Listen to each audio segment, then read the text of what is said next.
Hey guys, what's up? So 2016 is looking like there's going to be a lot of different IT tech-related trends that we're going to be looking at in 2016. Some of them will be continuing from where we left off in 2015, and mainly some of the key points that I'm going to talk about in this video pertain to just the IT web-related world and where we're kind of headed with everything. So let's go ahead and jump right in here.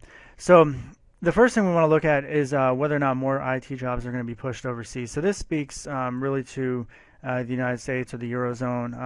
A lot of companies like Facebook and Google, they are either trying to bring in overseas talent, and then some companies like Disney had been in the news in earlier of 2015 because they ended up laying off like a ton of IT workers in their Orlando office, and basically brought in a bunch of overseas H-1B visas to take over the job, which typically, even though the laws and rules state that you're not supposed to pay those workers any less than an American worker, typically that's what you see. They get brought in, they get paid less, and they're happy to take it for less, and the company ends up saving money, and American workers are out of business. So it's not just in America that we see those trends, but it looks like that's not going to be something that's going to be addressed anytime soon. The current Obama administration, that's kind of a key talking point between Republicans and Democrats for the upcoming presidential election on how they plan on handling some of the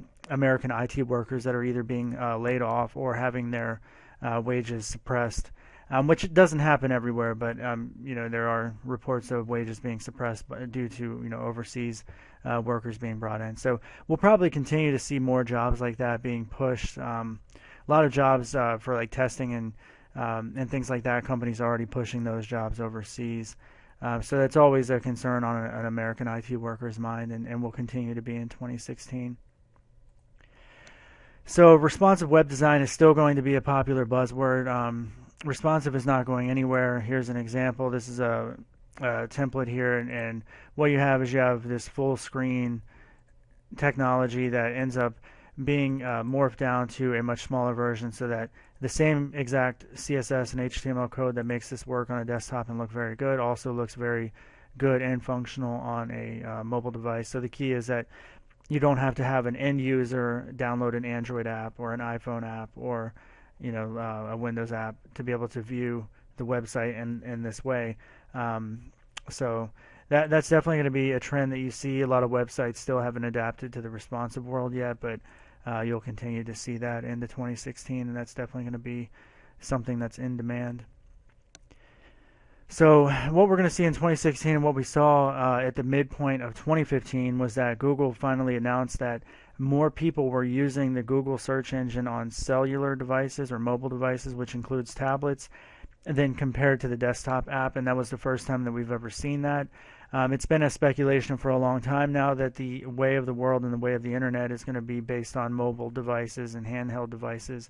And while for IT workers it's still hard to fathom that we're going to be using these friggin' phones. I mean, we use them, but we don't program with them.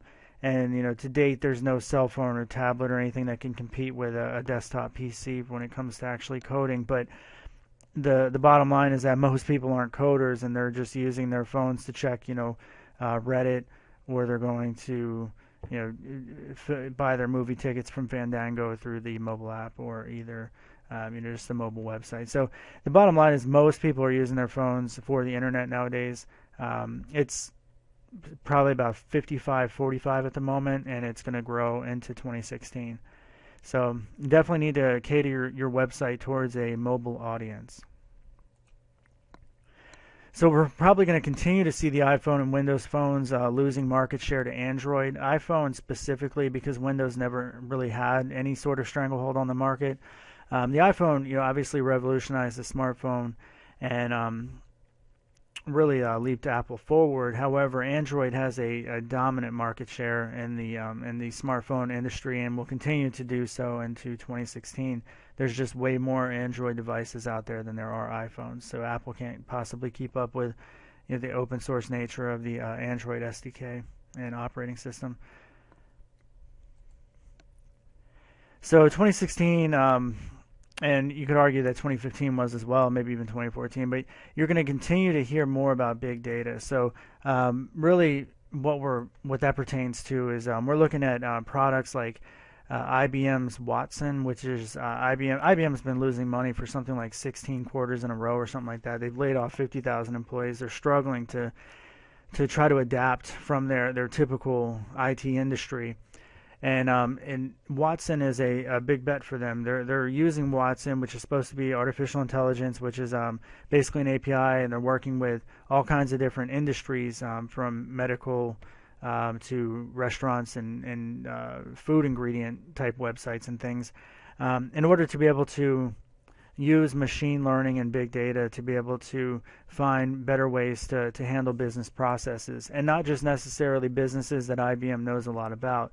They feel so confident in Watson that they think Watson can, if a company feeds Watson the right amount of data, then Watson's going to be able to find ways of streamlining and making their business processes much more efficient. So that is IBM's big bet into 2016. So I'm sure that we're going to see that a lot, bigger push there. They've already spent billions of dollars developing that, and there's been a lot of buzz around that lately. But you'll continue to see that in the IT world going into 2016. So I also have a fight here to rule the cloud, and what I mean by that is you're going to continue to see Amazon and Microsoft Azure competing head-to-head as far as their cloud-based systems. So many websites from Fortune 100s to small mom-and-pop shops are moving their entire technology stack from server farms that they manage over to actual cloud services managed by Microsoft or Amazon or Google or the like. So right now, Amazon is a major player in that market. They've never really made money with it, but apparently they are. In fact, I think they were profitable just recently for the first time ever. So as successful as Amazon is as a company, they've never really made money until recently. So it looks like all the posturing, though, with that company has really paid off. So people are moving over to the cloud. There are smaller providers that can compete with Amazon to a lesser extent for the developers out there. Like I always recommend Linode. DigitalOcean is another good, reputable site. You also see like Rackspace and a lot of cloud providers are going to continue to be out there because companies find it much easier not to have to pay a bunch of neckbeard admins to manage their server farms when they can just have Microsoft and the conveniences of being able to just toggle throttles up and down in order to be able to create elasticity to respond to peak demand hours and things like that without having to have all that maintenance themselves. So there's a lot of benefits to the cloud, and there's a lot of question marks, I think, still personally, as far as being able to entrust your entire business over to a cloud service provider. We've already seen we've seen Azure in 2015 compete head-to-head with Amazon on price points, and then recently they've increased their price something like 15% or something like that in Australia and Europe. So that is the downside of being locked into another company's technology, is that they can just up the price on you no matter what they might say. That's always something they're going to try to do. So you're going to continue to see a lot of the big tech giants invest a lot of money and time into the cloud, trying to soak up that business revenue. Native SDKs are something else. So we talked about how big and important the cell phone devices are going to be, because now more people are searching and using the app, the web on their cell phone device than ever before. So what we've seen when I talk about native SDK is we've seen recently a project that I haven't had time to actually jump into, but I've been extremely impressed with and intrigued with, is the React Native project. React Native, instead of actually writing native code on an Android or an iOS device, what you can do is you can use the React framework to write code in JavaScript, so one language which works on both iOS and Android. Now, apparently, this JavaScript API is very similar to Node, if you've ever used that. The Node API is just JavaScript, but it actually interfaces to machine code that's written in C and C++. So similar to React Native, you're going to have this JavaScript API, but it's actually boiling down to native iOS code and Android code. So basically, the idea is that you can just write it in one language and just have it work. Now, typically in the past, we've seen major performance hits with using wrapper type services like this, but React Native apparently is not a wrapper around an actual device. It's code that you write that compiles down to native language. So I haven't had too much interaction with this yet. I've used React, the regular React project for dynamic UIs, and I think that project is great. So as soon as I can jump into React Native, I hope to be able to do that in 2016, but I'm sure a lot of people will be doing that, as native SDKs might be a little bit more of a headache to have to maintain for multiple platforms when you can just use one code base and go from there.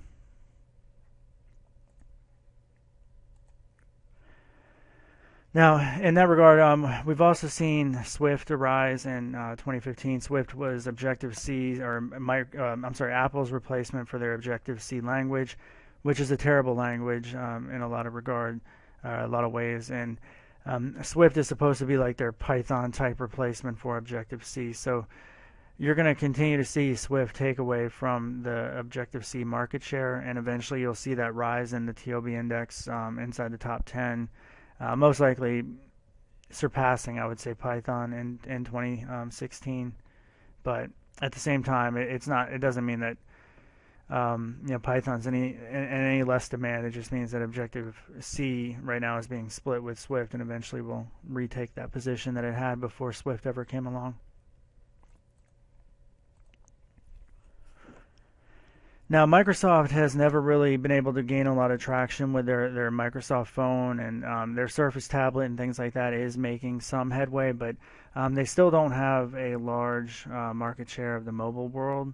And we're going to continue to look and see whether or not they're going to be able to do anything about that into 2016. Now, one of the things that a lot of people speculated was that the Xamarin project, which is similar to React Native, you can use C#, which is Microsoft's language of choice, which has a lot of very good tools that Microsoft's been working on and maintaining for a long time, like Visual Studio, which just has second to none, debugging tools and things like that. And Xamarin works well with that entire .NET setup. So for a .NET developer, a C# developer, Xamarin is the best way to build mobile apps that work on iOS and Android without having to learn Java or Objective-C or whatever it is that you're trying to apply towards. So the question is going to be whether or not Xamarin is going to pick up pace, or is it going to end up losing some ground to something like React Native and similar projects that might end up coming along the way, or even responsive web design if that starts to get a little bit better as far as performance, because typically with a responsive website it's just not as performant as a native app. And there was a brief moment in 2014 and 2015 about whether or not Microsoft and C# would be buying Xamarin, but unfortunately that didn't happen. So Xamarin is going to still continue to be operated as an independent company, and we'll have to see whether or not that gains more traction into 2016. MongoDB will compete with the big boys. What I mean by that is this going to be the year of NoSQL taking over the standard SQL? So for decades now, we've seen relational databases be the go-to way of being able to store data and work with data. And with MongoDB, it's kind of the first mainstream effort at taking a NoSQL schema, which is schemaless, and making it an actual mainstream thing. So MongoDB just recently has gotten another a round of funding. It's still a privately held company. It's not publicly traded yet, but in 2016 we may see it gear up towards its IPO, where you can end up seeing it expand by a great deal. If it ends up getting a lot of stock money, then it should probably be able to expand its influence and market share. But we're already seeing a lot of major Fortune 500 companies starting to use MongoDB. I've actually used it on a few websites. I love the JSON type nature of MongoDB. I like how it's built to just expand out horizontally, which makes it so much easier to deal with in that regard compared to something like MySQL or any other SQL database out there. So it'll be a big year for NoSQL databases for sure. Bootstrap will continue to rule the CSS world. Almost every site you're going to nowadays, you're seeing CSS just it's all Bootstrap basically. So a lot of developers don't even know CSS anymore. It seems like they just know the Bootstrap way of doing stuff. So Bootstrap, every site is kind of looking the same with, you have the flexible nav at the top and typically a small, 150 pixel wide by 86 pixel in height logo, and they always look pristine, have the big old headers and everything.